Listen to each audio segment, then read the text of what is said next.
بهشت اجباری برای نخبه های زندانی برای کودکان افغانی برای این همه برای غیر Baraye André Berkov, ce cri de liberté du peuple iranien en Iran où l'une des répressions les plus meurtrières du 21e siècle a lieu, André.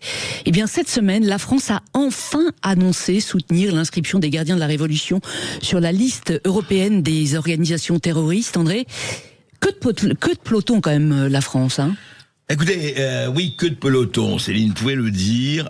Vous savez qu'en Iran actuellement, on ne sait pas combien de morts on est, on sait entre 30 000, 40 000, 50 000 morts en une semaine, hein, en une semaine. Attention, on massacre son propre peuple, des hommes, des femmes et des enfants, à main nue bien sûr, parce que les armes, on sait de quel côté elles sont, les armes.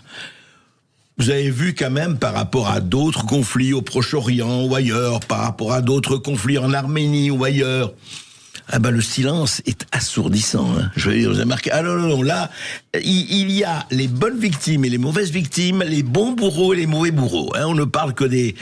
Attention, il faut choisir son camp. Mais qui a choisi son camp ? Mais c'est quoi cette attitude ? Mais c'est quoi ? Attendez, un criminel est un criminel, un salaud est un salaud, un massacreur est un massacreur. Ben l'Iran, non. Jusqu'au moment où effectivement les gardiens de la révolution, plusieurs pays d'Europe ont dit il faut l'inscrire sur la liste des organisations terroristes. Et qui traînait des pieds ? Qui traînait des pieds ? Ben la France. La France, heureusement, enfin, au bout de, je ne sais pas combien de milliers de massacrés, a dit oui. Alors donc, l'Union européenne a décidé d'ajouter les gardiens de la révolution en Iran à la liste des organisations terroristes de l'Union européenne. Mais pendant ce temps-là, le massacre continue. Mais voilà, et on entend plusieurs voix dire, et j'adore, c'est une façon de parler. Oui, mais le peuple iranien doit se libérer de lui-même, dit-on, dans nos bons fauteuils en soie.